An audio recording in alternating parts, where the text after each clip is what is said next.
What if everything you thought you knew about the legendary samurai was wrong?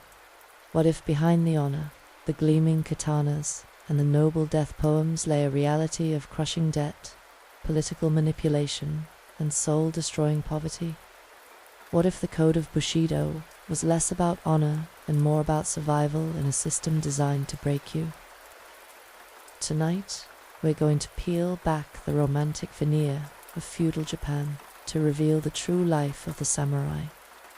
We'll walk in the sandals of a low-ranking warrior, struggling to maintain honor while your family starves. We'll follow the blood-soaked path of Oda Nobunaga, the demon lord who revolutionized warfare and nearly unified Japan through sheer brutality. We'll investigate the mysterious disappearance of Japan's most sacred sword, a blade so perfect it was considered a national treasure.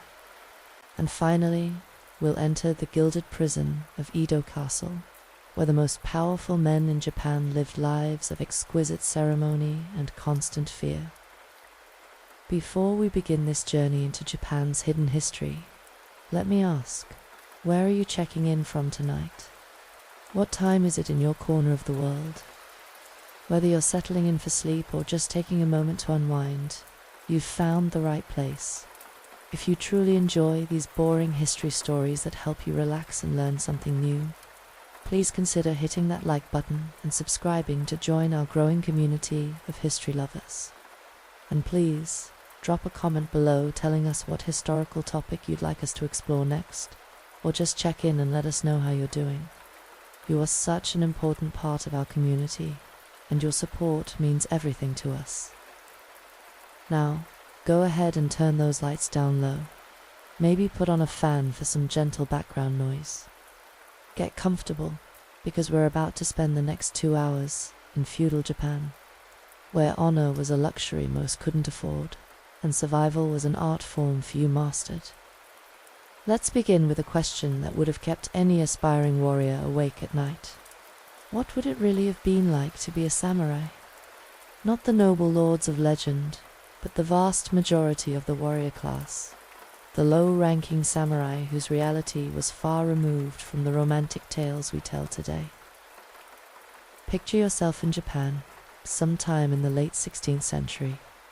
The country is a patchwork of warring domains, and you are a low-ranking samurai, perhaps the third son of a minor warrior family. Your father served the local daimyo lord faithfully, and now that duty falls to you. But here's what the stories don't tell you. You're barely above a peasant in terms of actual wealth, yet you're expected to live and die like a noble. Your day begins before dawn, not in some grand castle, but in a modest dwelling that barely befits your supposed status. The roof leaks during the rainy season, but repairs cost money you don't have. You wake to the sound of your empty stomach growling, because maintaining the appearance of honor means you cannot be seen doing manual labor to supplement your meager stipend. Your lord provides you with just enough rice to survive, but surviving and living with dignity are two very different things. As you dress for another day of service, you're acutely aware of every thread in your clothing. The hakama, those formal trousers that mark your status, they're becoming threadbare. The family mon, the crest that identifies your lineage, is fading from repeated washings. But appearing in public without proper attire would bring shame not just to you, but to your entire family line. So you carefully fold the worn areas out of sight and hope no one looks too closely. Your swords, the very symbols of your class, are a constant source of anxiety. The katana hanging at your side was your father's, and his father's before that. It's a decent blade, but it needs polishing, sharpening, maintenance. The scabbard is worn, the wrapping on the handle is coming loose. A proper sword maintenance would cost you months of stipend, but appearing with poorly maintained weapons is a visible sign of poverty and, by extension, dishonor. You haven't eaten a full meal in 3 days. Yesterday, you managed a small bowl of rice with some pickled vegetables. The day before, just rice and tea. Your wife carefully measures out each grain, stretching the weekly allotment as far as it will go. Your children look at you with trust and love, unaware that their father, this proud samurai, cannot provide them with enough food. You've considered sending them to your wife's family in the countryside, where they might eat better, but that would be admitting failure in the most public way possible. The walk to your lord's residence is a careful choreography of maintaining face. You must stride with confidence, keep your back straight, your expression composed. Other samurai pass you on the street, and you exchange the elaborate bows required by your relative ranks. But you notice their clothing is better than yours. Their swords shine brighter. Their servants trail behind them carrying packages and messages. You try not to think about how long it's been since you could afford a servant, even for a day. At the castle, you take your assigned position among the other retainers. The hierarchy is rigid and visible. Higher-ranking samurai sit closer to the lord, wear finer silk, carry better swords. You are relegated to the back, among other minor samurai, all of you trying to look prosperous and important while calculating whether you can afford to eat today. During the formal ceremonies, you perform each bow and gesture perfectly, as your father taught you, as his father taught him. But perfection in ceremony doesn't fill empty stomachs or repair cracked walls. Your duties today might include standing guard at a gate for 8 hours, during which you cannot sit, cannot relax your posture, cannot show any sign of the weakness that hunger brings. Or perhaps you'll be assigned to accompany a merchant to collect taxes from nearby villages. This duty is particularly galling because you'll see peasants living in better conditions than your own family. Yet you cannot touch a single coin of the taxes you help collect. The code of Bushido weighs on you like a physical presence. Honor before everything, the teachings say. Death before dishonor. But what constitutes dishonor becomes increasingly complex when your family is starving. Is it dishonorable to accept charity from a wealthier samurai? Is it dishonorable to allow your wife to take in sewing to earn a few extra coins? Is it dishonorable to water down your children's soup so there will be enough for tomorrow? You've heard rumors of other low-ranking samurai who've abandoned their swords entirely, becoming farmers or merchants in distant provinces where their failure won't reflect on their families. The idea haunts you during the long, hungry nights. Would it be worse to abandon your class entirely, or to slowly starve while maintaining the illusion of honor? The political realities make everything worse. Your lord may favor other retainers over you, not because of any failing on your part, but because their families have more influence or wealth. You watch younger, less experienced samurai receive better assignments, better stipends, better treatment, all because their fathers could afford to give gifts to the right people at the right times.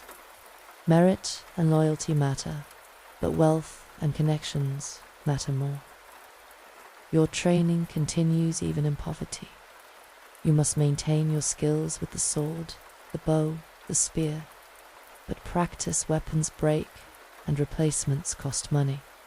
Target arrows are expensive, and losing one during practice is a small disaster. You find yourself practicing forms without weapons, going through the motions with empty hands, trying to keep your skills sharp while hoping no one notices your poverty. The seasonal campaigns are both a blessing and a curse. When your lord's domain goes to war, you'll receive additional provisions and perhaps even a chance for glory and reward. But war also means leaving your family for months at a time, trusting that they can somehow survive on reduced support while you're away. You've heard stories of samurai returning from successful campaigns to find their families dead from starvation or illness, their sacrifice for honor and duty turning to ash in their mouths. The psychological toll is perhaps the heaviest burden. You were raised from childhood to believe that you were part of something noble, something important. Your class supposedly stood for righteousness, loyalty, service to a higher cause. But the daily reality is that you're trapped in a system that demands You maintain an expensive lifestyle you cannot afford, while forbidding you from earning money in ways that might actually feed your family. Other social classes look at you with a mixture of respect and pity. The merchants, officially below you in the social hierarchy, live in fine houses and eat well every day. They bow properly when they see you, use all the correct honorifics, but you can see the knowledge in their eyes. They know you're poor. They know you're trapped. Some are kind enough to offer discreetly favorable terms when you must buy necessities on credit. Others take advantage, charging you higher prices because they know you cannot afford to shop elsewhere and maintain your dignity. Your relationship with your wife becomes strained by the constant financial pressure. She was raised in a minor samurai family herself, taught to be the perfect wife of a warrior. But her skills in poetry and tea ceremony don't help when there's no money for tea, no money for the fine paper needed for proper calligraphy. She tries to support you, to maintain the domestic harmony that Bushido demands of samurai wives. But you can see the worry in her eyes, the way she carefully portions food, the way she mends and remends clothing that should have been replaced years ago. Your children are beginning to understand that their family is different from others in their class. They see the children of wealthier samurai with better clothes, better food, tutors for specialized training. Your own children are bright and eager to learn, but you cannot afford proper teachers for them. You try to pass on what knowledge you have, teaching them reading and basic arithmetic in the evenings by the light of cheap candles, but you know it's not enough to prepare them for the competitive world they'll inherit. The seasonal festivals and ceremonies that punctuate the year become exercises in creative poverty management. Your attendance is required at certain celebrations, and you must appear appropriately dressed and groomed. This might mean going without food for days beforehand to afford the necessary preparations, or borrowing clothes and accessories that you have no hope of replacing if they're damaged. Sometimes you're required to give gifts to your lord or to other samurai as part of the complex web of social obligations that hold your world together. These gifts don't need to be expensive, but they must be appropriate to your station. Finding something suitable within your budget becomes an art form in itself. You learn to be creative, to present humble offerings in ways that emphasize their symbolic rather than monetary value. The constant stress affects your health in ways that compound your problems. Poor nutrition makes you more susceptible to illness, but calling a physician costs money you don't have. You learn to ignore minor ailments, to push through sickness, because showing weakness might cost you what little standing you have. You watch yourself grow thinner, see new lines appear on your face, feel your strength slowly ebbing away. The weather becomes your enemy in ways that wealthier samurai never experience. During winter, you cannot afford enough charcoal to properly heat your home. Your family huddles together under thin blankets, trying to conserve body heat while ice forms on the inside of your windows. In summer, the heat is equally oppressive, but opening windows for ventilation means exposing your poverty to neighbors who pass by. You've learned to time your movements through the house to avoid being visible from the street during daylight hours. The rainy season brings its own special miseries. That leaking roof you cannot afford to repair means placing buckets and bowls throughout your home to catch dripping water. The constant dampness encourages mold and mildew, which aggravates your children's breathing problems. You've tried patching the worst areas yourself, working at night when no one can see a samurai doing manual labor, but your repairs are temporary at best. Your armor, essential equipment for any warrior, has become another source of shame. The lacings are fraying, the metal plates show signs of rust, the leather components are cracking from age and poor storage. A proper set of armor requires climate-controlled storage and regular maintenance, neither of which you can provide. You keep it wrapped in cloth, hidden away in the darkest corner of your home, hoping you'll never be called to war because appearing in such equipment would advertise your poverty to every warrior on the battlefield. The few possessions of value your family once owned have been slowly sold off over the years. Your mother's jewelry, your grandfather's tea ceremony utensils, decorative items that once graced your home, all have made their way to pawn shops and second-hand dealers. Each sale felt like losing a piece of your family's history, but necessity left no other choice. Now, your home is nearly bare of anything that might be converted to cash, leaving you without resources for future emergencies. Your education, which should have been an asset, sometimes feels like a burden. You can read classical Chinese, compose poetry, understand philosophical texts that peasants will never access. But these skills don't translate into practical solutions for your immediate problems. You find yourself resenting the years spent memorizing Confucian classics when you might have been learning skills that could earn money. Yet abandoning intellectual pursuits would mean betraying everything your class supposedly represents. The temple, which should provide spiritual comfort, becomes another source of financial anxiety. Proper religious observances require offerings and donations that strain your already inadequate budget. You attend ceremonies because absence would be noted and questioned, but you bring the smallest acceptable offerings, always aware that wealthier families are demonstrating their piety through generous gifts you can never hope to match. Your father's death, which elevated you to head of the family, also eliminated what little financial cushion his stipend had provided. Now you're responsible not just for your immediate family, but for maintaining relationships with extended relatives who might need assistance. The web of family obligations that binds samurai society together becomes a net that traps you, each obligation pulling resources you don't have toward people you cannot refuse. Letters arrive periodically from relatives in other domains, carefully worded inquiries about your circumstances that really ask whether you can provide financial assistance to cousins facing their own difficulties. You compose equally careful responses that express sympathy while avoiding commitments you cannot fulfill. The gap between the formal language required by samurai correspondence and the desperate reality of your situation creates a kind of cognitive dissonance that weighs on your mind during sleepless nights.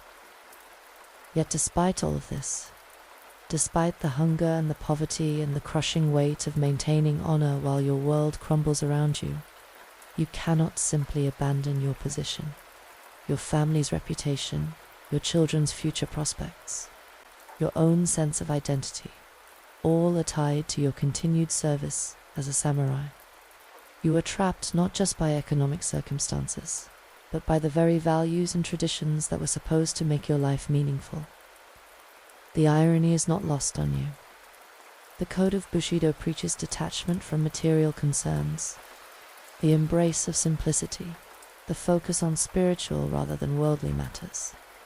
In theory, your poverty should make you a more perfect samurai, freed from the distractions of wealth and comfort. But the reality is that poverty makes it nearly impossible to fulfill the practical requirements of your class. You cannot maintain proper equipment, cannot participate fully in social obligations, cannot provide the education and opportunities your children need to continue the family tradition. Some days, you wonder if the entire system is designed to break those without independent wealth, to ensure that true power remains concentrated in the hands of a few wealthy families while the rest of the warrior class struggles to maintain the illusion of status. But such thoughts are dangerous, bordering on disloyalty to the entire social order. You push them away and focus on getting through another day, another week, another season. This was the reality for thousands of low-ranking samurai throughout Japan's feudal period. Behind the romantic image of the noble warrior lay a complex web of economic pressures, social expectations, and personal struggles that tested the very foundations of the Bushido Code. These men served faithfully, maintained their honor, and upheld their traditions, all while fighting a daily battle for survival that was every bit as challenging as any conflict they might face on the battlefield. As you settle deeper into tonight's historical journey, remember that true history is rarely as simple or as noble as the legends suggest. The samurai were human beings, with human problems, human fears, and human limitations. Their real story, with all its contradictions and struggles, is far more compelling than any romanticized version could ever be. Oda Nobunaga, the demon lord who unified Japan. In the annals of Japanese history, few figures inspire as much fascination and terror as Oda Nobunaga. Known to his enemies as the Demon Lord, Nobunaga was a revolutionary who shattered every convention of medieval Japanese warfare and politics. His story is one of calculated brutality, brilliant innovation, and ultimately, tragic irony. Tonight, we follow the blood-soaked path of the man who came closer than anyone to unifying Japan under a single banner, only to fall victim to the very forces he had sought to control. Born in 1534 in Owari Province, what is now modern-day Aichi Prefecture, Nobunaga entered a world where Japan had been fractured for over a century. The once mighty Ashikaga shogunate had collapsed into irrelevance, leaving the country divided among hundreds of competing daimyo lords, each ruling their own domain like independent kingdoms. This was the Sengoku period, the age of warring states, where survival depended on military prowess and political cunning in equal measure. From his earliest years, Nobunaga displayed behavior that marked him as different from other young nobles. While his peers were taught the refined arts of poetry and tea ceremony, Nobunaga showed more interest in firearms and military strategy. He was known to associate with common soldiers and merchants, learning their trades and understanding their perspectives in ways that scandalized the traditional nobility. His own retainers whispered that he was touched by demons, a reputation that would follow him throughout his life. When Nobunaga inherited leadership of the Oda clan at the age of 17 following his father's death, many expected the young lord to fail quickly. His domain was relatively small and surrounded by more powerful enemies. His own family was divided, with his younger brother Nobuyuki plotting against him with the support of some of their most important retainers. But Nobunaga had already begun to formulate the radical strategies that would define his career. His first innovation was recognizing the potential of ashigaru, the common foot soldiers who formed the backbone of most armies but were traditionally considered expendable. While other lords relied primarily on mounted samurai for their elite forces, Nobunaga began training his ashigaru extensively, equipping them with standardized weapons and developing new formations that maximized their effectiveness. He understood that wars were won by disciplined masses, not individual heroics. Even more revolutionary was his embrace of firearms. Portuguese traders had introduced arquebuses to Japan in 1543, but most traditional commanders viewed these weapons with suspicion. They were noisy, unreliable in wet weather, and required extensive training to use effectively. Moreover, many samurai considered firearms dishonorable, preferring the personal combat that allowed individual warriors to display their skill and courage. Nobunaga had no such romantic notions.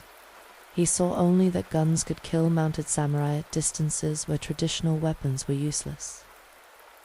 In 1560, Nobunaga faced his first major test when Imagawa Yoshimoto, one of the most powerful daimyo in central Japan, invaded Owari with an army of 25,000 men. Nobunaga could muster barely 3,000 troops. Traditional strategy would have called for defensive warfare, hoping to outlast the siege until the enemy withdrew. Instead, Nobunaga chose to attack. Using intelligence networks that he had cultivated among merchants and commoners, Nobunaga learned that Imigawa's army had stopped to celebrate their expected victory at a place called Dengaku-Azama. The enemy forces were scattered and unprepared, many of the soldiers drunk on sake. Nobunaga led a lightning strike directly at Imago's headquarters during a thunderstorm that masked his approach. In a single afternoon, he destroyed an army 8 times the size of his own and killed one of Japan's most feared warlords. The victory at Okeyazama announced to all of Japan that a new type of warfare had arrived. Nobunaga had demonstrated that traditional assumptions about honor, proper military conduct, and the natural order of things were no longer relevant. This was the beginning of his transformation from regional lord to national force. Over the following years, Nobunaga systematically expanded his territory through a combination of military conquest, political alliance, and economic innovation. He understood that successful warfare required more than just winning battles. It required sustaining armies in the field for extended periods. To accomplish this, he revolutionized the economic foundations of his domain. Traditional Japanese lords derived their income primarily from rice taxes paid by farmers. Nobunaga supplemented this with aggressive promotion of trade and commerce. He eliminated internal tariffs and checkpoints that had traditionally hampered commercial activity, standardized weights and measures, and actively protected merchant caravans traveling through his territory. The increased trade generated tax revenues that allowed him to maintain larger armies for longer periods than his enemies could match. His relationship with merchants went beyond simple economic transactions. Nobunaga recognized that these men, despised by traditional nobility as social inferiors, possessed information networks and organizational skills that could be harnessed for military purposes. He elevated successful merchants to positions of authority, rewarding competence regardless of birth. This meritocratic approach shocked the hereditary nobility, but created a cadre of talented administrators who helped manage his expanding domains. His treatment of Buddhist institutions shocked even his own supporters. For centuries, Buddhist monasteries had accumulated vast wealth and political power, often maintaining their own armies and interfering in secular politics. The warrior monks of Mount Haya, in particular, had terrorized the capital region for generations, burning temples, assassinating rivals, and extorting tribute from local lords. Most daimyo were reluctant to challenge these institutions directly, both from religious conviction and practical fear of retaliation. Nobunaga felt no such restraint. In 1571, he surrounded Mount Haya with 20,000 troops and systematically destroyed every building on the mountain. Contemporary accounts describe him giving orders that not even a blade of grass should be left standing.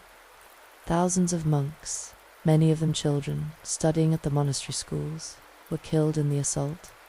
When other Buddhist institutions protested, Nobunaga extended his campaign against them as well, destroying temples throughout central Japan and confiscating their wealth to fund his military campaigns. This war against Buddhism earned him the title Demon Lord among his enemies. But it also eliminated a major source of political instability and freed enormous resources for his use. More importantly, it demonstrated that Nobunaga recognized no authority higher than his own will, a radical departure from the traditional Japanese concept of rule by consensus and religious legitimacy. The scope of his ambition became increasingly clear as he conquered province after province. Unlike previous warlords who sought to dominate existing power structures, Nobunaga aimed to completely reshape Japanese society according to his own vision. He promoted men based on ability rather than birth, encouraged trade and commerce over agricultural production, and showed contempt for the elaborate ceremonies and protocols that governed traditional aristocratic life. His military innovations continued to evolve throughout the 1570s. At the Battle of Nagashino in 1575, he deployed 3,000 arquebusiers in coordinated volleys that devastated a cavalry charge by the Takeda clan, widely considered the finest horsemen in Japan. The Takeda forces, who had dominated battlefields for decades through superior cavalry tactics, found themselves helpless against disciplined firepower. The age of mounted samurai warfare was ending, replaced by formations of common soldiers armed with guns. Nobunaga's tactical genius extended beyond simply using firearms. He understood combined arms warfare in ways that anticipated developments in Europe by decades. His forces coordinated infantry, cavalry, and firearm units in flexible formations that could adapt to changing battlefield conditions. He pioneered the use of field fortifications, digging trenches and building wooden palisades that protected his arquebusiers, while they reloaded their weapons. His enemies, trapped in traditional thinking about proper combat, found themselves consistently outmaneuvered by forces that refused to fight according to established conventions. His personal character was as complex as his military strategies. Contemporary accounts describe him as both utterly ruthless and surprisingly accessible. He would order the execution of entire populations that resisted him. Yet he also promoted men of humble birth to positions of high authority based solely on their abilities. He showed little interest in traditional aristocratic pursuits like poetry or tea ceremony, preferring to surround himself with practical men who shared his focus on results rather than ritual. The warriors who served under him developed an almost fanatical loyalty, not from love, but from the understanding that Nobunaga rewarded success lavishly while punishing failure with immediate death. He created an environment where merit mattered more than connections, where a talented peasant could rise to command armies while incompetent nobles found themselves dismissed or executed. This meritocracy was revolutionary in a society built on hereditary privilege, and it terrified the traditional aristocracy who saw their world being systematically dismantled. His court at Edo Castle, completed in 1579, reflected his unique personality. The castle itself was a masterpiece of military engineering, designed to withstand both traditional siege warfare and the new gunpowder weapons. Its walls incorporated stone foundations that could resist cannon fire, while its internal layout created killing zones where defenders could slaughter attackers who penetrated the outer defenses. But it was also a work of art, decorated with paintings and sculptures that combined Japanese traditions with European influences brought by Jesuit missionaries. The castle's construction demonstrated Nobunaga's understanding of psychological warfare. Its sheer size and magnificence announced that he was not merely another provincial warlord, but a ruler who transcended traditional categories. The building costs were astronomical, requiring resources that would have bankrupted lesser domains. But Nobunaga understood that projecting power was as important as possessing it. Lords who visited Edo Castle returned to their domains, awed by its scale and intimidated by the wealth and organizational capacity it represented. Nobunaga was one of the first Japanese leaders to welcome European contact, seeing opportunities for new technologies and trade relationships that could strengthen his position. When Jesuit missionaries arrived in Japan, most traditional lords viewed them with suspicion as representatives of foreign powers seeking to undermine Japanese society. Nobunaga instead saw them as potential sources of knowledge about the wider world and as useful counterweights to the Buddhist establishment he was working to destroy. The Jesuits who visited his court left detailed records of their impressions. They described a man of extraordinary energy and intelligence, capable of grasping complex theological arguments while simultaneously planning military campaigns across multiple provinces. Nobunaga showed genuine interest in Christianity, not from religious conviction, but because he saw it as another tool for undermining the traditional Buddhist establishment that opposed him. He allowed missionaries to preach freely in his domains and even attended church services, though he never converted himself. His fascination with European technology extended beyond firearms. He acquired mechanical clocks, astronomical instruments, and maps that showed him how small Japan was in the context of the wider world. These encounters with European knowledge reinforced his conviction that traditional Japanese assumptions about the natural order of things were provincial and limiting. He began incorporating European military tactics and fortification designs into his own strategies, creating hybrid approaches that baffled his more conservative enemies. By 1580, Nobunaga controlled a third of Japan and seemed poised to complete the unification that had eluded Japanese leaders for over a century. His armies were the most advanced in the country, his economic resources were unmatched, and his political organization was more efficient than anything his remaining enemies could field against him. Victory appeared inevitable. His administrative innovations were as revolutionary as his military tactics. Traditional Japanese government operated through complex webs of personal loyalty and hereditary obligation. Nobunaga began creating bureaucratic structures based on function rather than relationship. He appointed tax collectors based on their mathematical abilities rather than their family connections. He created supply organizations that could maintain armies in the field for months at a time. He developed communication systems that allowed him to coordinate operations across hundreds of miles. These innovations required literate, educated administrators, and Nobunaga actively promoted education within his domains. He established schools for the children of merchants and minor samurai, recognizing that the complex society he was building required more skilled personnel than the traditional aristocratic education system could provide. This democratization of knowledge was another radical departure from established practice, and it created new opportunities for social mobility that had not existed in Japanese society for centuries. But Nobunaga's very success contained the seeds of his destruction. His rapid rise had been achieved through constant warfare and the elimination of traditional sources of authority. Many of his own retainers, while loyal to his success, were uncomfortable with his methods and uncertain about their own futures in the new order he was creating. The pressure of continuous campaigning, combined with Nobunaga's increasingly autocratic behavior, created tensions within his own organization. He made enemies not just through conquest, but through his contempt for traditional forms. He refused to observe elaborate court ceremonies, dismissed classical learning as irrelevant, and showed open disdain for the artistic pursuits that defined aristocratic culture.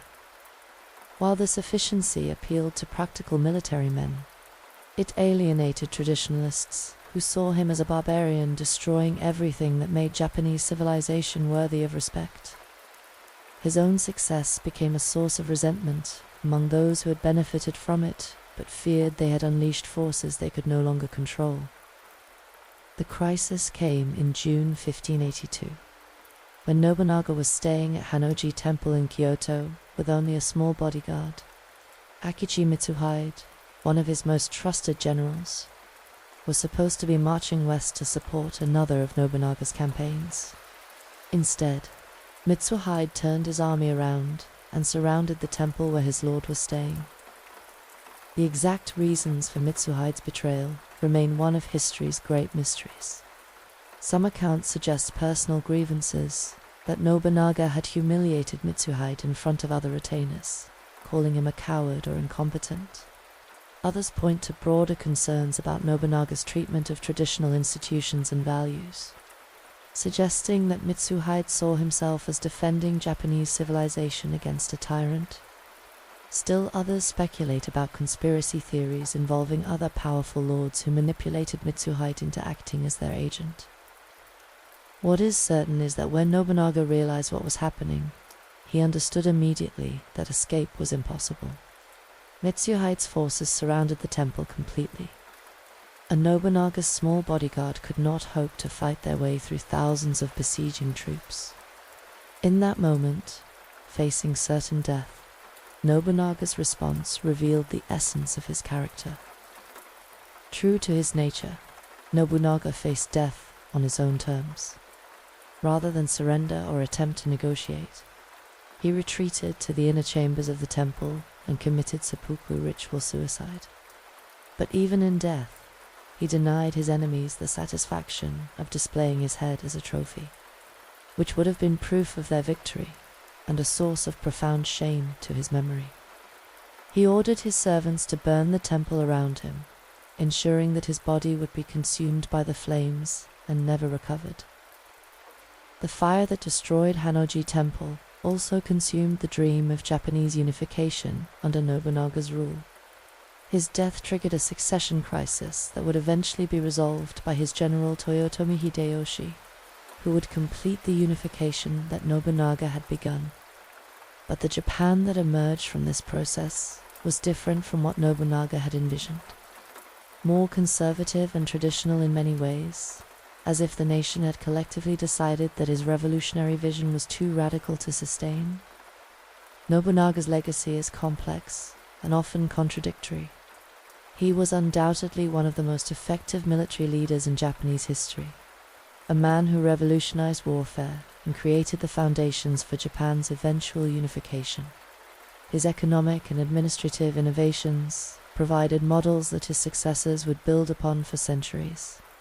His willingness to challenge traditional authorities cleared away obstacles that had prevented effective central government for generations. Yet he was also a figure of extraordinary violence, responsible for the deaths of tens of thousands of people and the destruction of cultural treasures that had taken centuries to create. His methods, while effective, created a legacy of fear and resentment that influenced Japanese politics for generations. The very ruthlessness that made him successful also made him vulnerable to the betrayal that ultimately destroyed him. Perhaps most significantly, Nobunaga represented a fundamental shift in Japanese political culture. Before him, successful leaders generally worked within existing institutional frameworks, seeking legitimacy through traditional sources of authority. Nobunaga demonstrated that raw power, efficiently applied, could sweep away centuries of tradition and custom. This lesson would not be forgotten by those who came after him. As we consider Nobunaga's story tonight, we see a man caught between two worlds: the medieval Japan of samurai honor and Buddhist tradition, and the early modern Japan of centralized government and technological innovation. His tragedy was that he succeeded in destroying the old world, but did not live to see the new one fully established. He remains one of history's great might-have-beens, a revolutionary who changed everything while achieving none of his ultimate goals. The Demon Lord's tales remind us that history's most transformative figures are often its most controversial ones. Nobunaga's methods were harsh, his vision radical, his impact undeniable.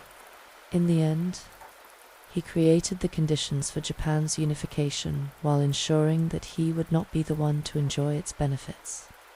His story challenges us to consider the costs of progress and the price that societies pay when revolutionary figures attempt to reshape entire civilizations according to their own visions of what should be. The mystery of the Honjo Masamune, Japan's lost national treasure. In the shadowy world of Japanese sword collecting, no blade carries more mystique or commands more reverence than the Honjo Masamune. This legendary katana, crafted by Japan's greatest swordsmith and wielded by the nation's most powerful shoguns, vanished without a trace in the chaos following World War II. Tonight, we embark on a deep exploration into one of Japan's most enduring mysteries. Following the centuries-long journey of a sword so perfect, it was considered a living embodiment of imperial power itself. To understand the significance of the Hongo Mashaman's disappearance, we must first appreciate the almost supernatural reverence that Japanese culture holds for masterwork swords.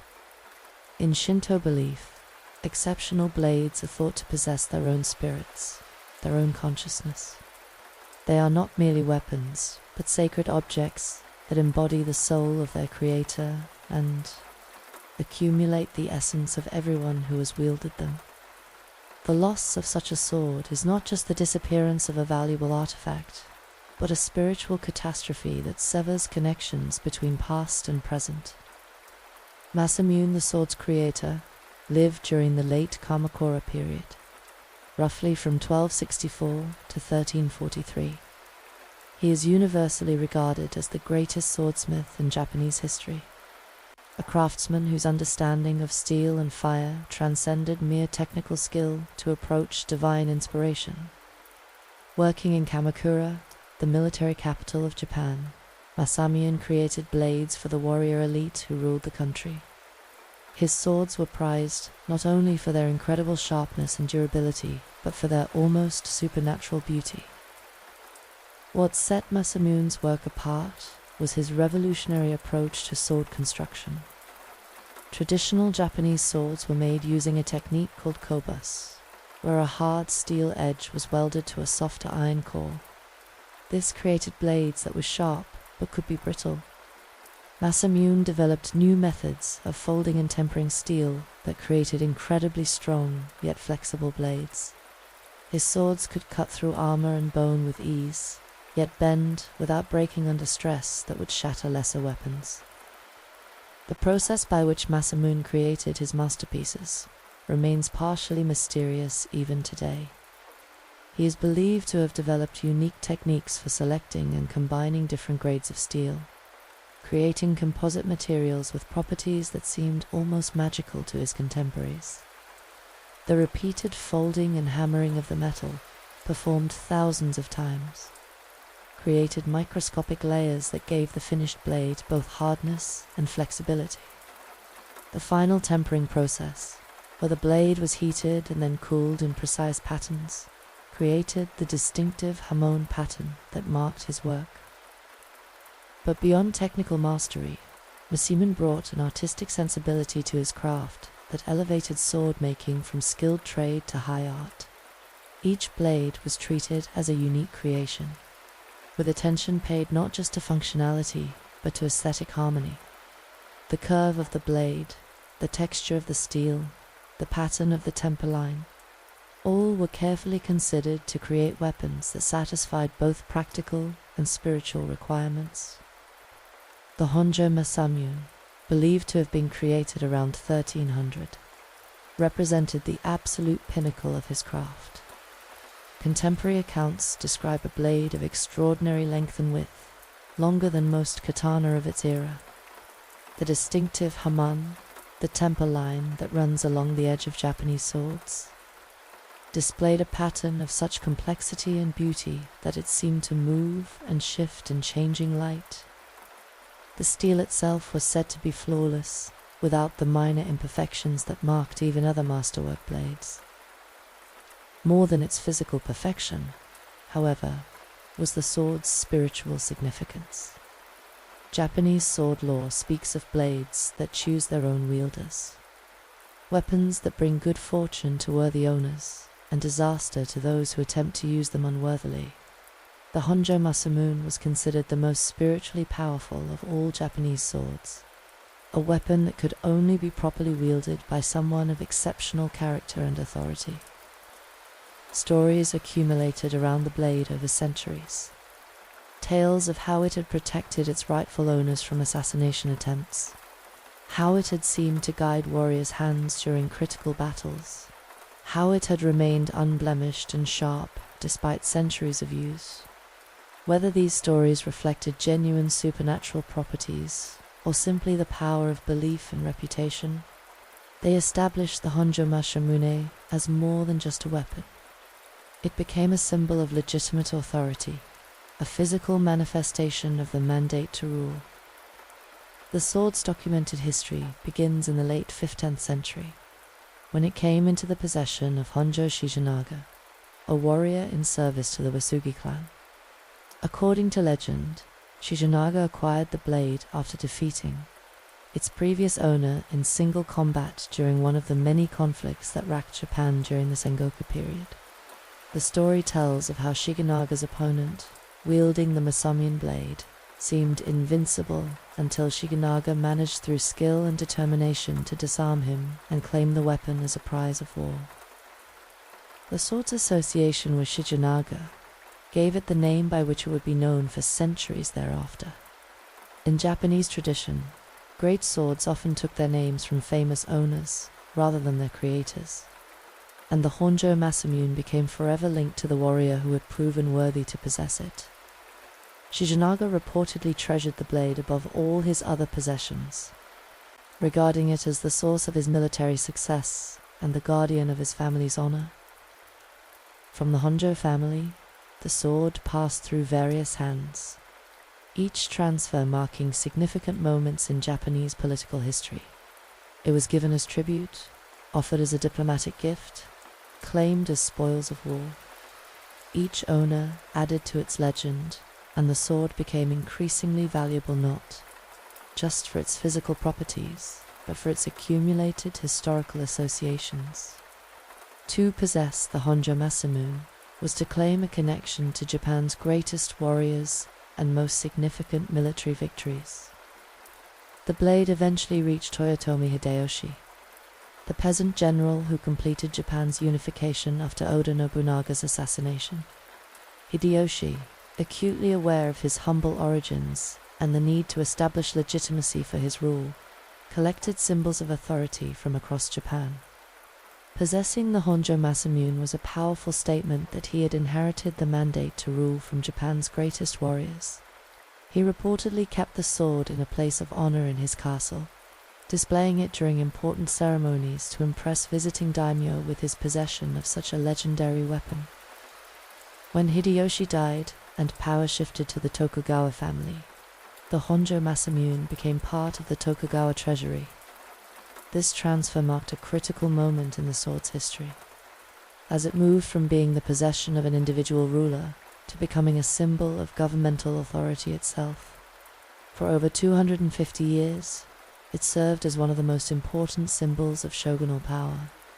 The sword was displayed during important ceremonies and presented to visiting dignitaries as evidence of the Tokugawa family's legitimacy and right to rule. Its presence in Edo Castle was considered essential to the proper functioning of the government. Officials believed that the sword's spiritual power helped maintain harmony and stability throughout Japan. During times of crisis, the shogun would sometimes view the Honjo Masamune in private ceremonies, seeking guidance or drawing strength from its presence. The blade became intertwined with the identity of the shogunate itself, so that imagining the Tokugawa regime without the Honjo Masamune was like imagining a body without a soul. The blade's significance extended beyond mere symbolism. Japanese swordsmiths studied it for generations, attempting to understand Masamune's techniques by examining the patterns in the steel and the geometry of the blade. The sword was carefully measured, sketched, and analyzed by master craftsmen who hoped to replicate even a fraction of its perfection. Many of Japan's most famous later swords were created by smiths trying to emulate what they saw in the Honjo Masamune. It became a teaching tool, a standard of excellence against which all other blades were measured. Scholars wrote treatises about the sword's construction, debating the number of times the steel had been folded, the temperature at which it had been forged, the composition of the water used in tempering. These technical discussions were interwoven with philosophical reflections on the nature of perfection and the relationship between physical objects and spiritual truth. The Honjo Masamune became a subject not just of martial study, but of aesthetic and metaphysical contemplation. When the Tokugawa shogunate fell in 1868 and imperial rule was restored under Emperor Meiji, the new government faced the complex task of managing the vast collections of art and artifacts that had belonged to the former regime. The Honjo Masamune, along with thousands of other swords, paintings, and ceremonial objects, was transferred to imperial custody. This transition was handled with extraordinary care, as the new government recognized the importance of maintaining connections to Japan's historical legacy, even as it embarked on rapid modernization. For the next 70 years, the sword remained in the imperial collection, occasionally displayed for special exhibitions, but generally kept in secure storage. During this period, Japan transformed from a feudal society into a modern industrial nation.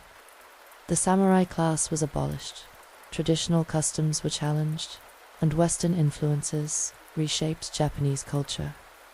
Yet through all these changes, the Honjo Masamune remained a constant, a physical link to a past that seemed increasingly remote.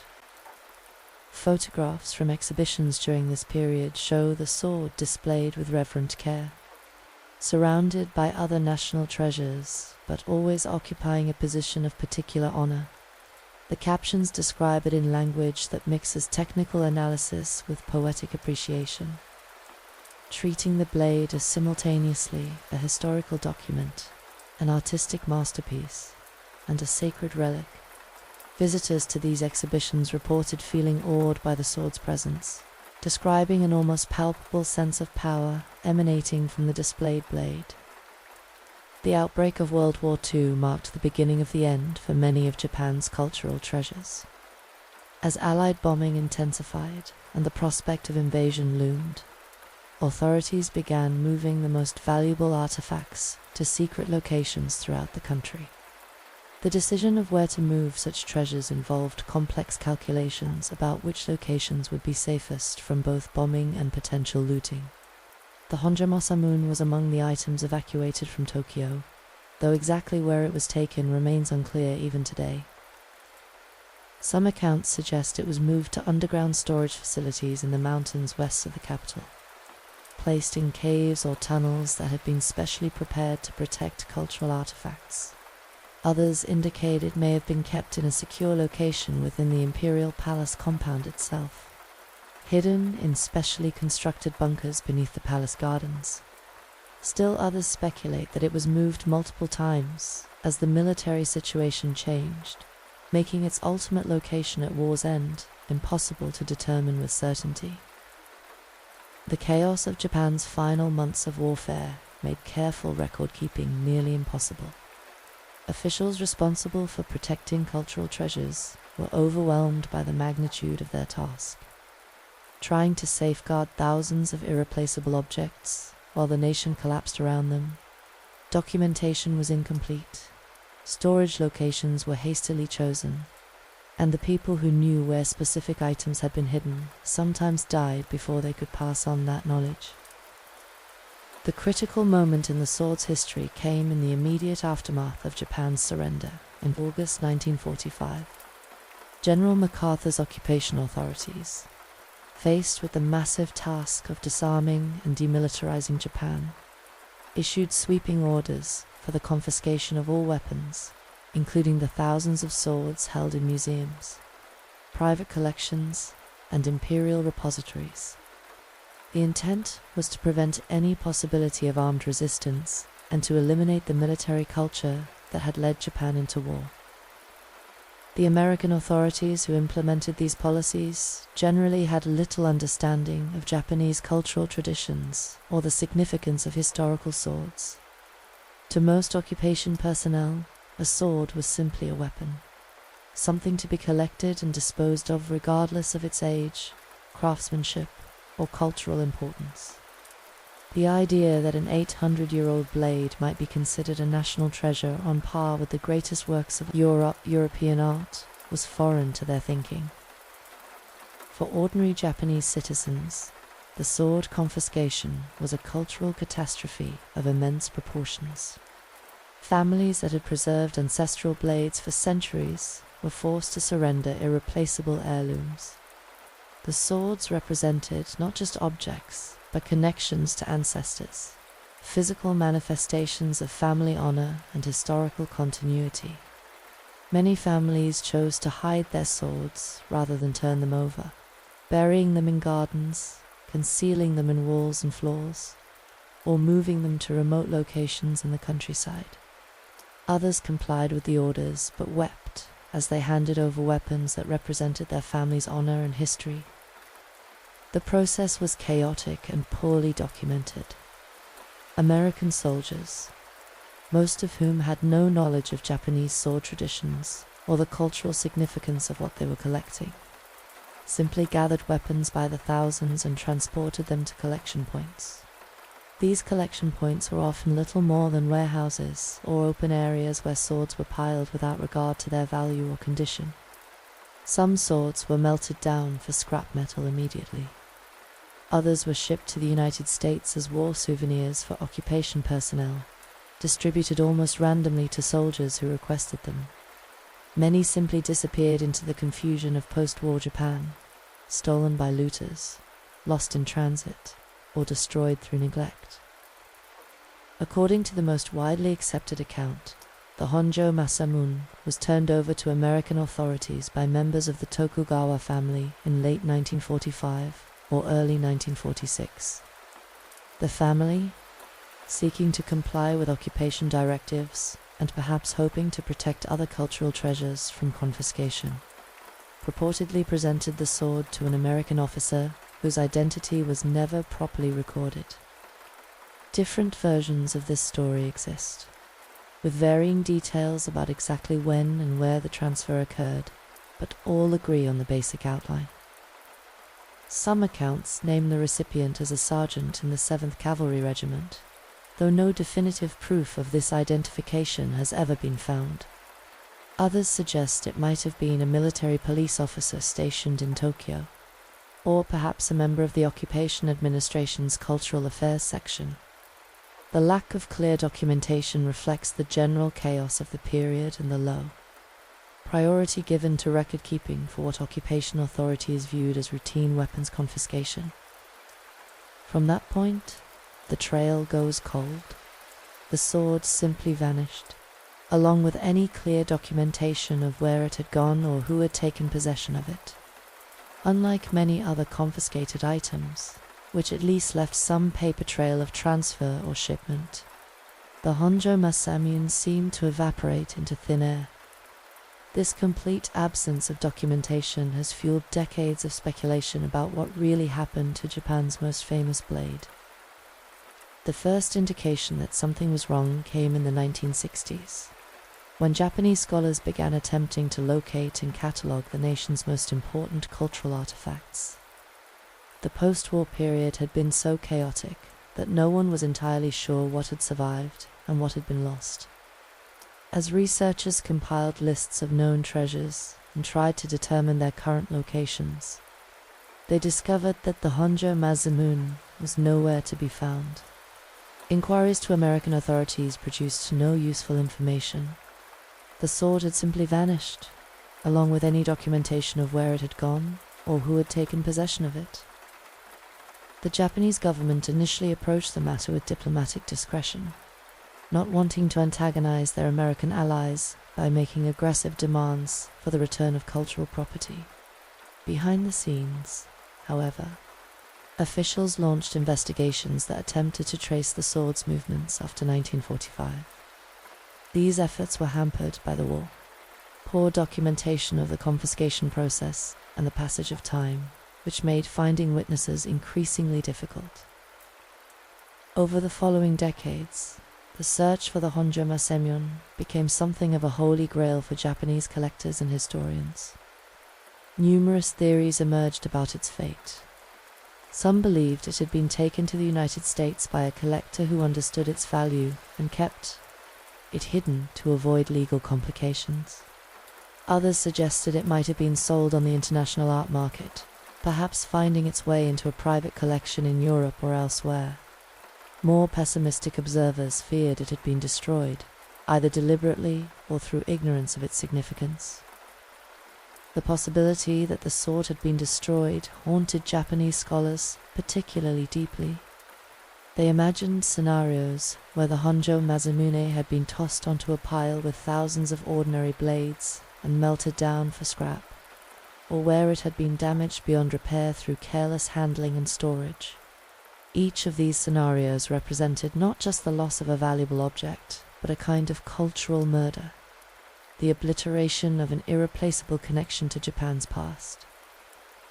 The Japanese government launched several official investigations, working through diplomatic channels to trace the sword's movements after 1945.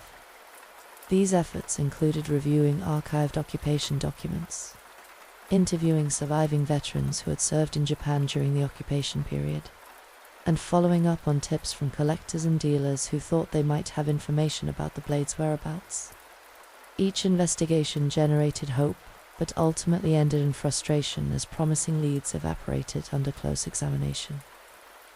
Private investigators and sword enthusiasts took up the search as well, driven by a mixture of scholarly interest, cultural nationalism, and the allure of finding what might be the most valuable Japanese artifact in existence. They followed leads that took them from military bases in the American Southwest to auction houses in New York and London, from private collections in California to museums in Europe. Each rumor of a Masamune blade surfacing somewhere in the world generated excitement and intensive investigation. Occasionally, a sword would surface that bore some resemblance to descriptions of the Honjo Masamune, generating tremendous excitement before careful examination revealed it to be a different blade entirely. These false alarms were both encouraging, suggesting that important swords were still being discovered, and disappointing, as each one proved not to be the lost treasure everyone sought. The emotional roller coaster of hope and disappointment became a familiar experience for those involved in the search. One of the most promising leads emerged in the 1980s, when a Japanese sword expert claimed to have identified the Honjo Masamune in a private collection in the United States. The collector, however, refused to allow detailed examination of the blade ore to provide information about how it had been acquired. This refusal fueled speculation that the sword might indeed be the lost treasure, but it also created an impasse. Legal attempts to force disclosure were unsuccessful, as American law protected the privacy of collectors and made it difficult to compel examination of privately owned property without strong evidence of theft or illegal possession. The matter remains unresolved to this day, with the collector maintaining silence and Japanese authorities unable to definitively prove or disprove the sword's identity. This tantalizing possibility that the Honjo Masamune might be sitting in someone's private collection while the world searches for it represents one of the most frustrating aspects of the entire mystery. The mystery deepened when researchers discovered that even the most detailed pre-war descriptions of the Honjo Masamune were incomplete. While its general dimensions and characteristics were well documented, subtle details that would allow for definitive identification had never been properly recorded. Measurements existed, but they weren't precise enough to distinguish this particular blade from other Masamune works. Descriptions of the Hamon pattern were poetic, but not technically specific. Photographs existed, but were of poor quality by modern standards, making detailed analysis difficult.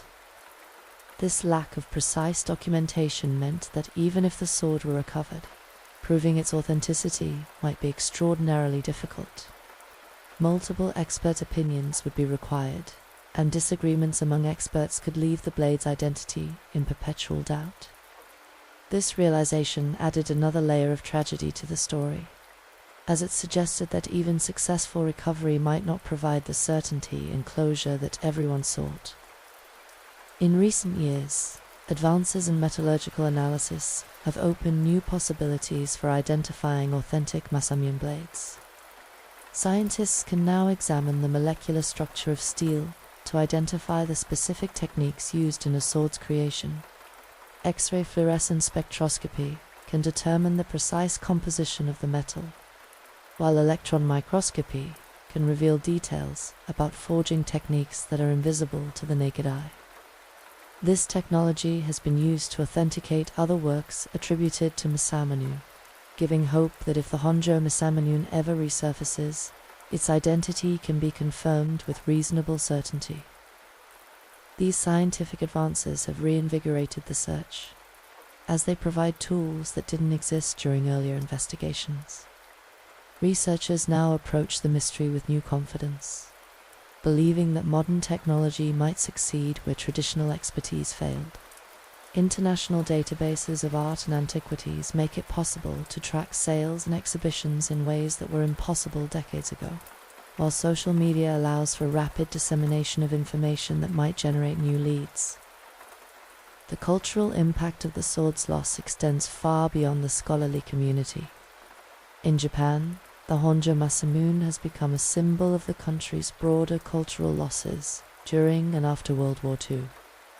Its disappearance represents not just the theft of a valuable artifact, but the severing of connections to a heritage that stretches back over a millennium. The sword's absence is felt as a kind of spiritual wound, a missing piece of the national soul that cannot be healed until the blade is recovered or its fate definitively determined. For sword collectors worldwide, the missing blade represents the ultimate prize. Its recovery would be comparable to finding a lost Leonardo da Vinci painting or a Mozart symphony thought destroyed. The sword's value, both monetary and cultural, is literally incalculable. Even conservative estimates suggest it would be worth tens of millions of dollars at auction, making it one of the most valuable Japanese artifacts ever created. But beyond monetary value, the person who located the Honjo Masamune would earn a permanent place in the history of art recovery and cultural preservation. The search continues today, driven by a new generation of researchers armed with better technology and global communication networks. Social media has allowed investigators to share information and coordinate searches across continents in real time. Digital databases make it possible to track art, sales, and museum acquisitions in ways that were impossible in previous decades. Crowdsourcing efforts have enlisted thousands of amateur enthusiasts in the search, each one keeping watch for any mention or appearance of unusual Japanese swords that might warrant investigation. Yet for all the modern tools at their disposal, searchers face the same fundamental challenges that have frustrated investigators for 70 years. The sword could be anywhere in the world, held by someone who may not even understand what they possess. It could be sitting in a private collection, displayed as an interesting antique with no knowledge of its true significance. It could be in a storage unit, forgotten among a deceased collector's effects. Worse, it could have been destroyed decades ago, its loss unknown because no one documented its fate. The mystery of the Honjo Masamune reminds us that the chaos of war claims victims in ways that extend far beyond the immediate violence.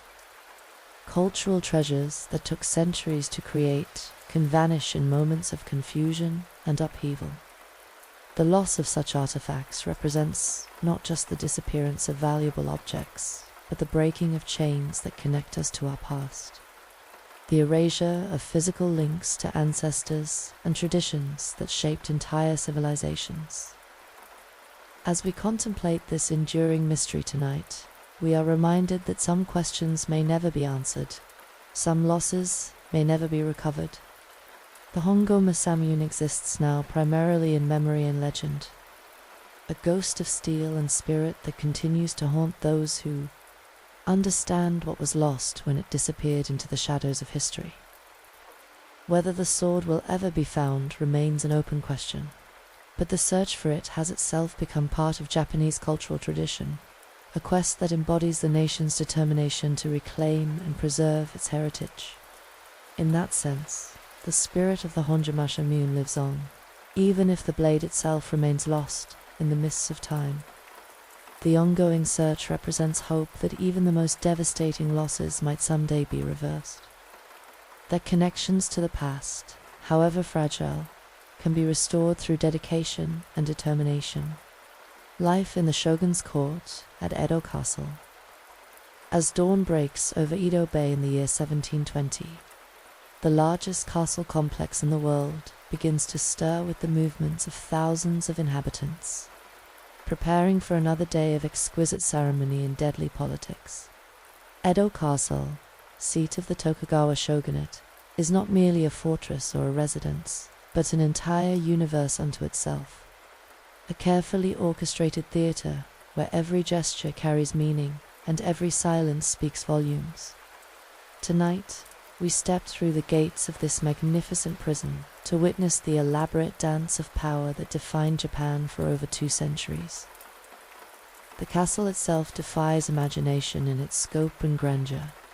Spread across an area larger than many European cities, its concentric rings of walls, moats, and gardens enclose a labyrinth of palaces, administrative buildings, and residential quarters that house nearly 100,000 people. The innermost sanctum, where the shogun himself resides, is protected by 7 distinct defensive rings, each more imposing than the last. To reach the shogun's presence requires passing through gates guarded by his most trusted retainers, crossing bridges that can be destroyed at a moment's notice, and navigating courtyards designed to channel attackers into killing zones. The outer defenses of the castle speak to centuries of military engineering refinement. The massive stone walls, some rising over 30 meters high, are constructed from enormous granite blocks quarried from mountains hundreds of kilometers away and transported to Edo at staggering cost. The corners of these walls curve in ways that appear decorative, but actually serve to deflect cannon fire, an innovation borrowed from European fortification designs and adapted to Japanese aesthetic sensibilities. The moats, fed by carefully engineered water systems, are wide enough that no ladder could span them and deep enough to drown anyone attempting to swim across in armor. But the true defenses of Edo Castle are not its walls or moats, impressive as they are. The real protection lies in the elaborate system of protocol and ceremony that governs every aspect of life within its boundaries. This is a world where the wrong bow at the wrong moment can end a career, where the choice of kimono pattern can convey political messages across the country, where silence is often more eloquent than speech. The shogun's day begins before sunrise, with rituals that have remained unchanged for generations. Servants who have spent years learning the precise movements required for each task help him dress in robes whose every thread has been selected for its symbolic significance. The process takes over an hour, not because the clothing is complex, but because each garment must be arranged with mathematical precision. The angle of the sleeves, the fall of the hem, the positioning of the family crests, all carry meanings that will be read and interpreted by everyone who sees him throughout the day. The selection of which robe to wear involves consultations with advisors who maintained detailed records of what the shogun wore on comparable occasions in previous years, what colors and patterns are appropriate for the season, what political messages might be conveyed through particular choices. A robe with autumn imagery worn too early might suggest the shogun is wishing away the current season, potentially interpreted as dissatisfaction with present circumstances. A color associated with a particular provincial family might be seen as showing favor to that domain over others. Every choice is fraught with potential significance. The shogun's personal attendants form a hierarchy as complex as the government itself. The most senior servants, often from noble families themselves, have responsibilities that extend far beyond simple domestic service. They act as intermediaries between the shogun and the outside world, controlling access to his person and managing the flow of information that reaches him. These positions are intensely sought after because proximity to power offers opportunities for influence that official positions might not provide. While the shogun prepares for his public appearances, the castle's vast administrative machinery springs into motion, in chambers throughout the complex. Officials responsible for governing Japan's 30 million inhabitants review reports that have arrived during the night from every corner of the archipelago: rice production figures from Kyushu, crime statistics from Osaka, weather reports from the northern territories. All are compiled and analyzed by specialists who understand that the shogun's power depends ultimately on information. The bureaucracy that manages this information flow is organized with remarkable efficiency. Different departments handle different aspects of governance, from tax collection to criminal justice to foreign relations. Each department maintains its own records, its own protocols, its own hierarchy of officials who have spent decades mastering the intricacies of their particular specialty. The coordination between these departments occurs through carefully structured meetings and written communications that follow formats refined over generations. The morning's first formal ceremony takes place in the Hall of 1,000 Mats, a chamber so vast that its far walls disappear into shadow even when illuminated by hundreds of oil lamps. Here, the shogun receives his senior counselors and provincial governors in an audience whose choreography has been refined over decades to demonstrate the absolute nature of his authority. The participants arrange themselves according to strict hierarchical principles, with the most powerful daimyo closest to the shogun's elevated platform and lesser officials positioned in descending order of importance toward the chamber's periphery. The physical arrangement of the space is itself a political statement. The shogun sits on a raised platform covered in tatami mats of the finest quality, positioned so that he looks down on everyone else in the room. His backdrop is a painted screen depicting Mount Fuji, Japan's most sacred mountain, associating his authority with divine natural forces. The lighting is arranged to illuminate his face while leaving much of the rest of the room in relative shadow, creating an almost theatrical effect that emphasizes his central importance. The language used in these sessions is as formal and stylized as court poetry. Direct statements are avoided in favor of elaborate circumlocutions that allow all parties to maintain dignity while conveying essential information. A provincial governor reporting problems with tax collection might speak of temporary irregularities in the fulfillment of obligations to the honorable government, while everyone present understands he is describing a peasant rebellion that required military intervention to suppress.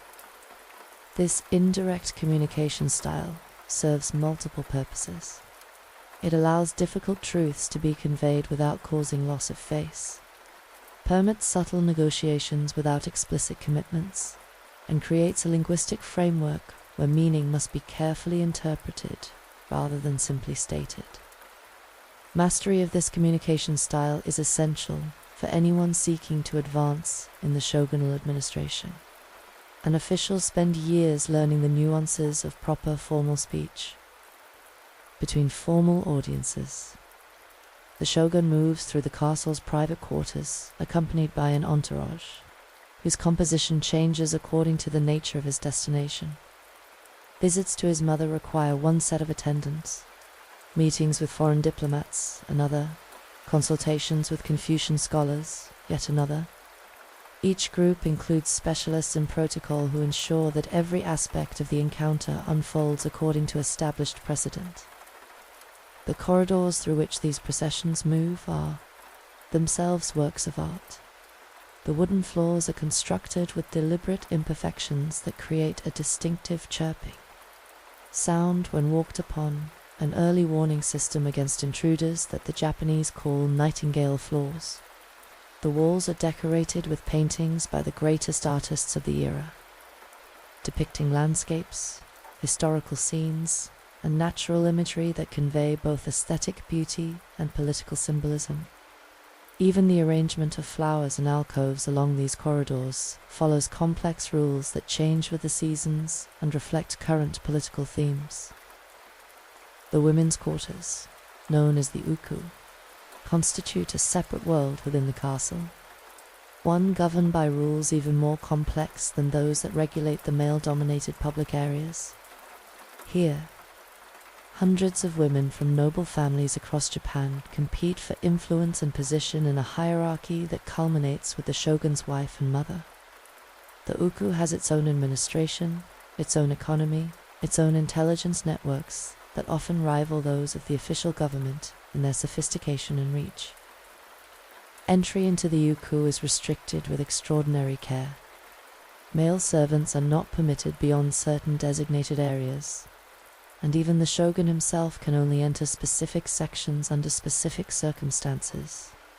This separation creates a space where women can exercise power largely free from direct male supervision, though always within the larger framework of serving the shogunal household.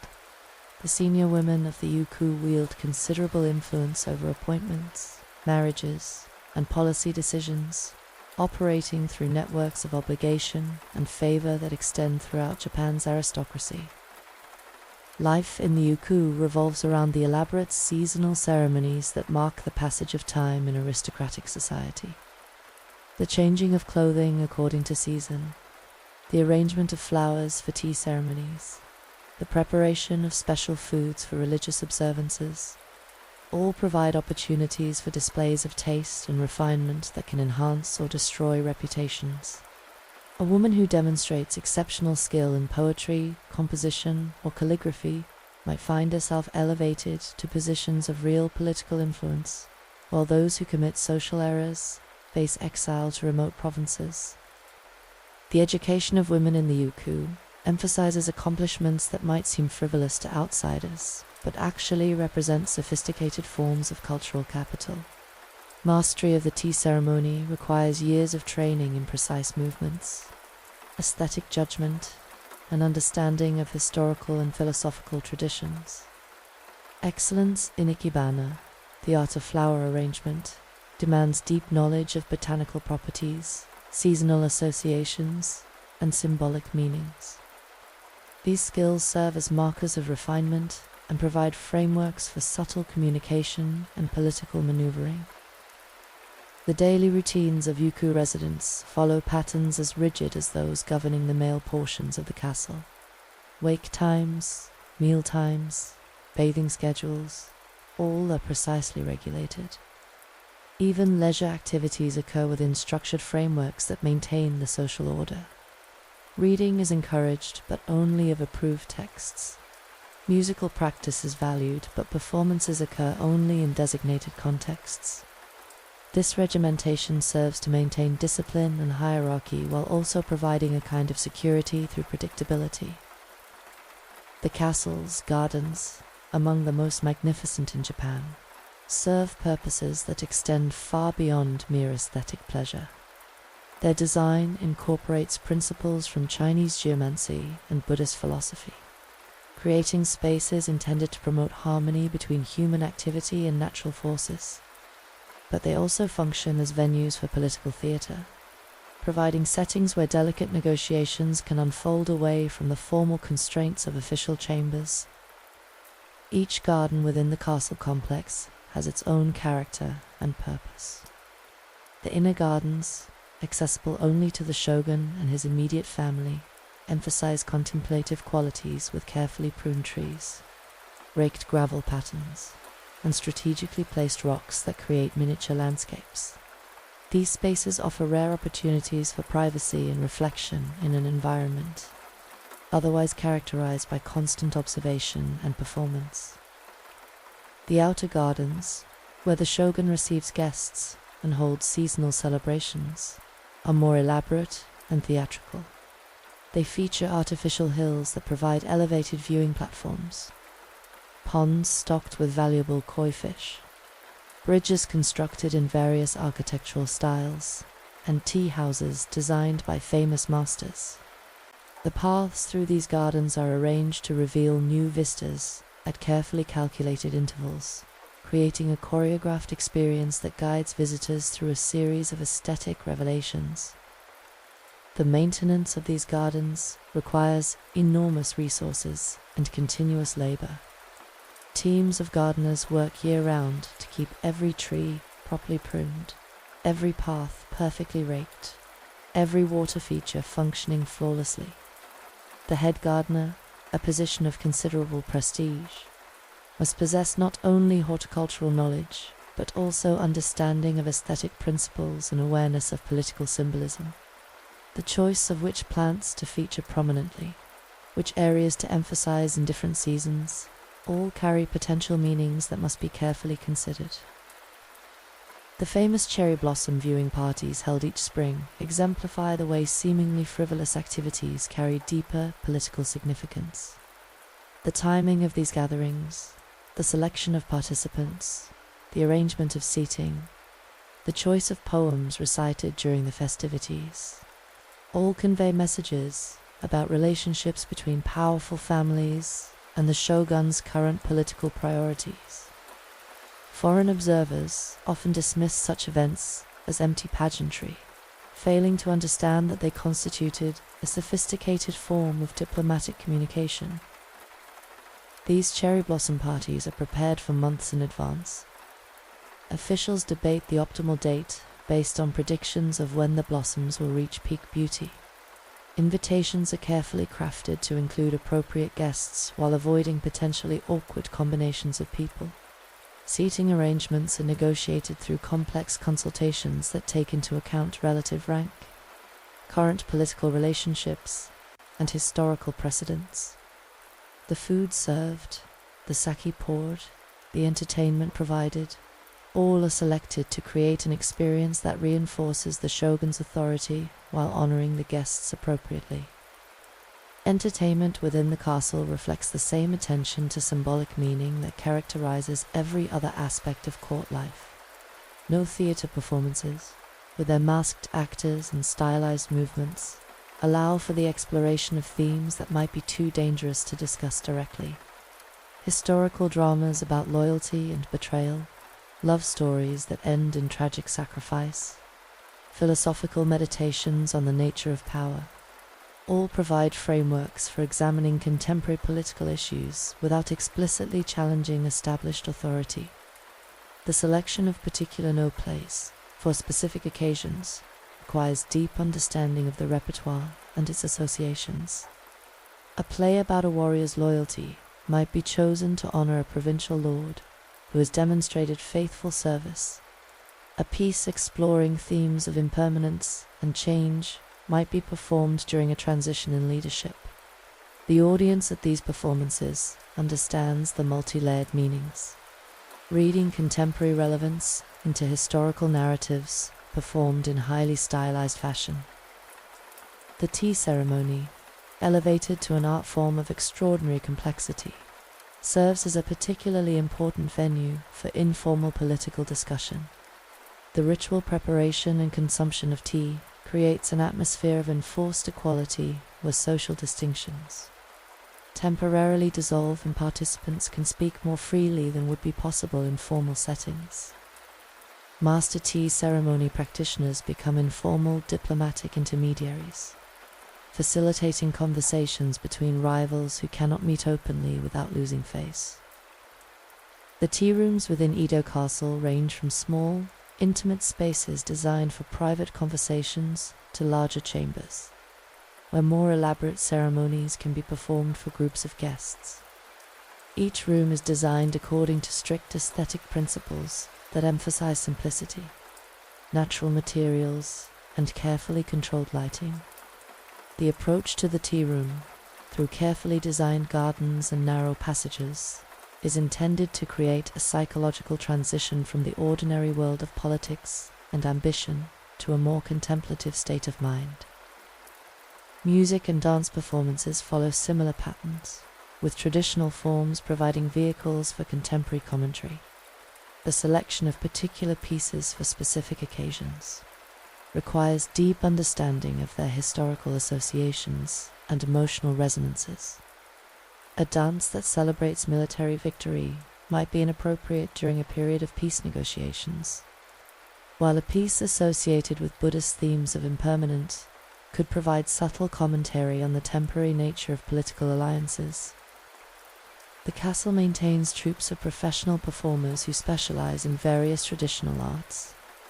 These performers occupy an ambiguous social position, officially ranking low in the rigid class hierarchy, but exercising considerable cultural influence through their mastery of artistic traditions. The most talented performers develop personal relationships with powerful officials, becoming trusted advisors whose opinions on matters far beyond entertainment are valued and sought after. The castle's kitchens, employing hundreds of cooks and food preparers, produce meals that are themselves forms of artistic expression. The seasonal ingredients, the methods of preparation, the manner of presentation, all follow principles that transform eating into an aesthetic and spiritual experience. But food also serves practical political purposes, with the sharing of meals creating bonds of obligation between participants and the quality of hospitality offered to visitors conveying messages about their importance and the host's respect for them. The preparation of a formal meal for an important guest might take days of planning and hours of meticulous execution. Each dish must be appropriate to the season, pleasing to the eye, and meaningful in its symbolism. The arrangement of food on plates follows aesthetic principles as complex as those governing painting or poetry. Colors must harmonize, textures must provide interesting contrasts, and the overall presentation must create a sense of natural abundance while demonstrating the refined taste of the host. The shogun's personal meals, even when taken in relative privacy, follow elaborate protocols. Food tasters ensure that nothing is poisoned, a necessary precaution in an environment where political assassination is always a possibility. The order in which dishes are served, the utensils used, the manner of eating, all are prescribed by tradition. Even the shogun cannot simply eat casually. Every meal is a ritual performance that reinforces his unique position at the apex of Japanese society. Intelligence gathering within the castle operates through networks of extraordinary sophistication and subtlety. Everyone from senior officials to humble servants participates in the collection and transmission of information that helps maintain the shogun's power. Seemingly casual conversations during tea ceremonies, observations of who speaks with whom during garden parties, analysis of gifts exchanged between officials, all contribute to a comprehensive understanding of the political currents flowing through Japan's governing class. The Oniwoban, the shogun's personal intelligence service, operates with particular effectiveness within the castle environment. These agents, often disguised as gardeners, servants, or minor officials, monitor conversations, observe behavioral patterns, and report on any activities that might threaten the regime's stability. Their presence is known but not acknowledged, creating an atmosphere where everyone understands they are being watched, while maintaining the fiction that private conversations remain private. The psychological impact of this surveillance is profound. Officials learn to guard their words even in seemingly private settings, to communicate through subtle gestures and indirect language, to maintain masks of loyalty and contentment regardless of their true feelings. This atmosphere of pervasive monitoring creates a kind of paranoia that actually strengthens the regime by making organized opposition nearly impossible. No one can be certain who might be reporting their words to higher authorities. Foreign relations, limited but significant during the Edo period, require particularly careful management within the castle environment. The annual visits by Dutch traders to Edo provide opportunities for the shogun to demonstrate his control over Japan's external contacts while gathering information about developments in the wider world. These encounters follow elaborate protocols designed to emphasize Japanese superiority while avoiding provocations that might lead to unwanted complications.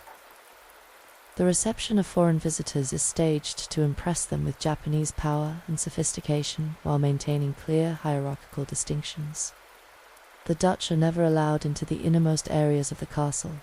Their movements are carefully controlled, and their interactions with Japanese officials follow scripts designed to reinforce proper relationships.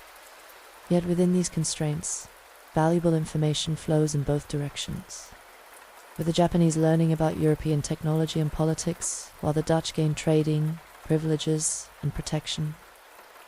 The arrival of foreign gifts requires especially delicate handling, as accepting inappropriate presents might imply subordination to foreign powers, while rejecting them entirely could cause diplomatic incidents.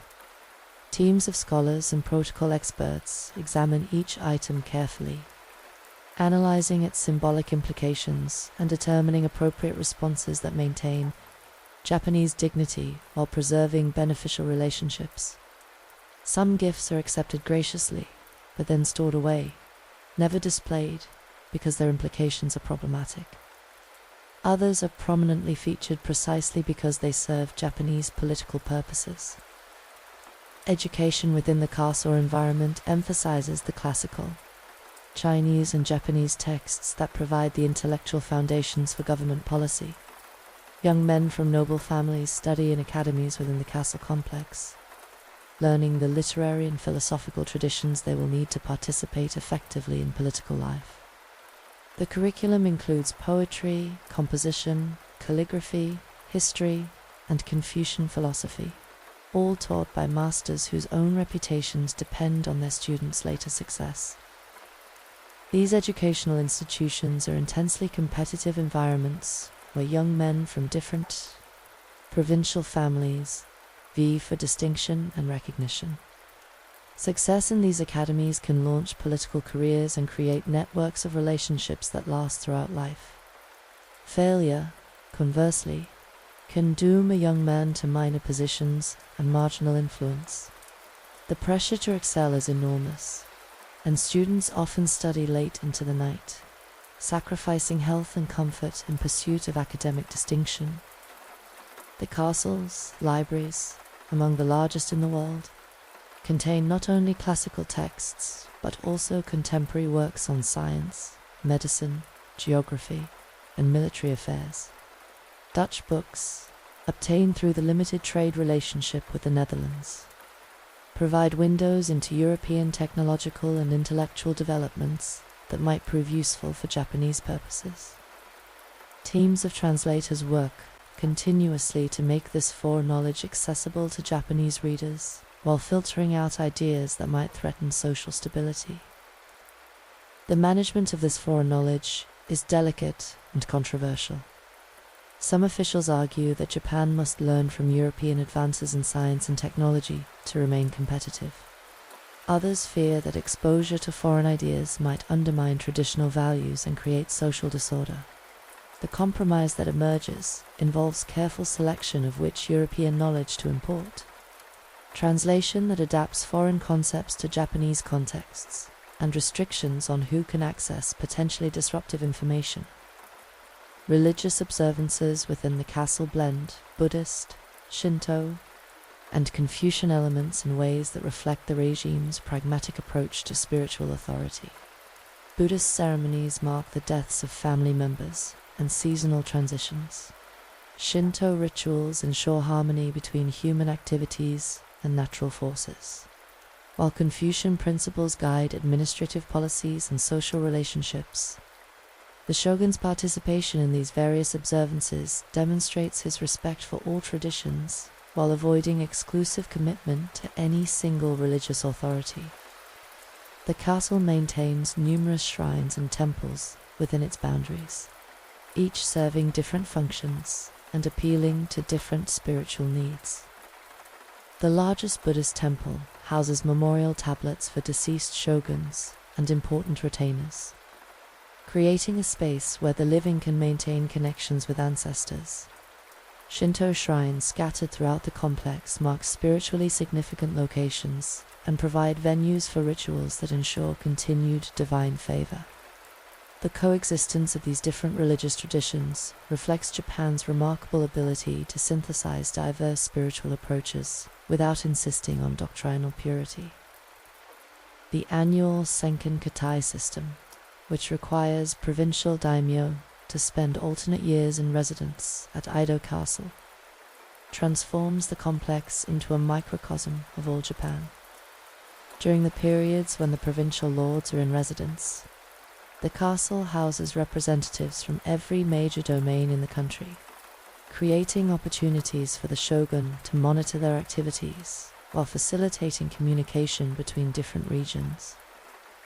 These enforced residencies generate elaborate social seasons where the daimyo compete to demonstrate their wealth, culture, and loyalty through increasingly magnificent displays.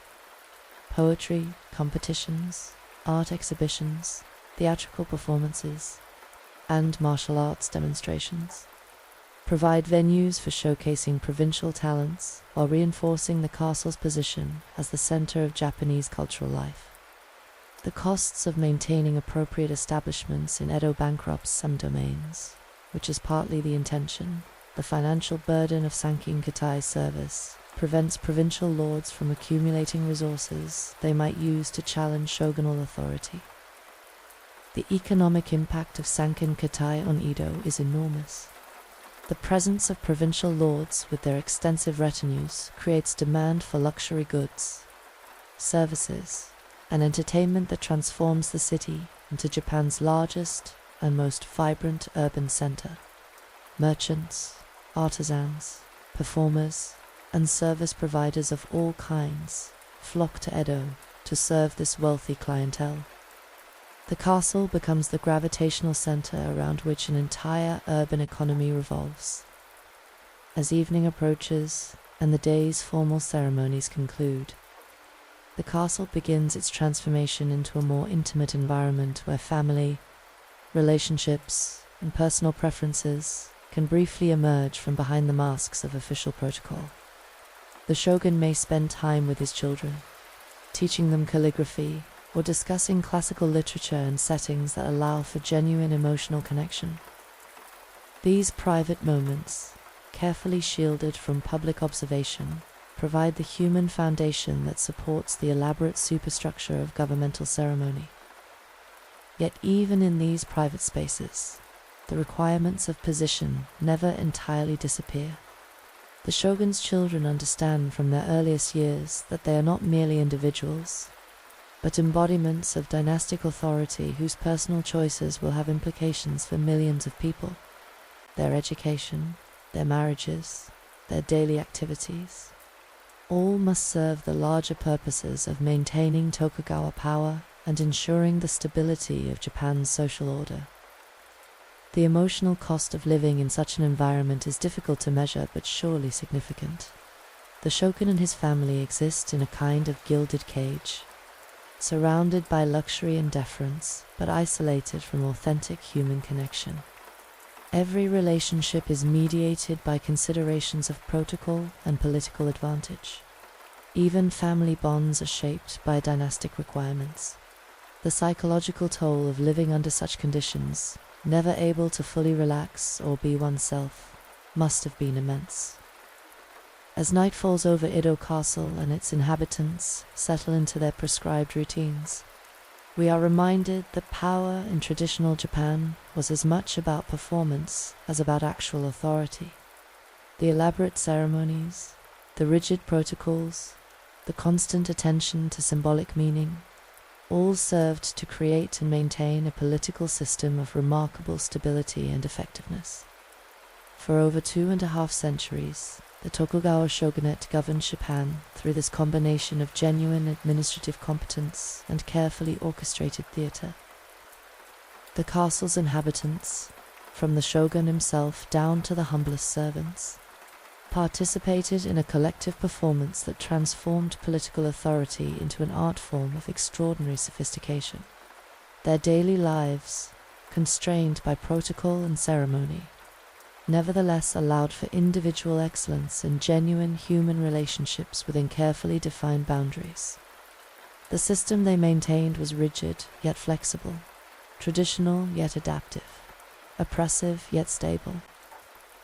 As our journey through feudal Japan draws to a close tonight, we are left with images of a world where every gesture carried meaning, every silence spoke volumes, and every day brought new opportunities for both triumph and catastrophe. The samurai we have encountered, from struggling low-ranking warriors to the demon lord Nobunaga to the inhabitants of Edo Castle, all navigated a society where honor and survival, tradition and innovation, loyalty and ambition existed in constant tension. The lost Honja Masamune reminds us that even the most carefully preserved traditions can vanish in moments of historical upheaval, taking with them connections to the past that can never be fully restored. Yet the stories survive, passed down through generations of historians and storytellers who understood that human experiences, in all their complexity and contradiction, deserve to be remembered and shared. Thank you for joining us on this exploration of Japan's hidden history. These stories of struggle and ambition, of loyalty and betrayal, of human beings trying to find meaning and dignity within the constraints of their time, remind us that history is never as simple as the legends suggest. The real past, with all its complications and contradictions, is far more compelling than any romanticized version could ever be. If you've enjoyed this journey into the world of feudal Japan, please let us know in the comments below what historical period or culture you'd like us to explore next. Your suggestions and engagement help shape our community and guide us toward the stories that matter most to you. Thank you again for being part of our growing family of history enthusiasts. And sweet dreams as you drift off with these tales of samurai, shoguns, and the enduring mysteries of the past. Until next time, rest well, and may your dreams be filled with the fascinating complexity of human history.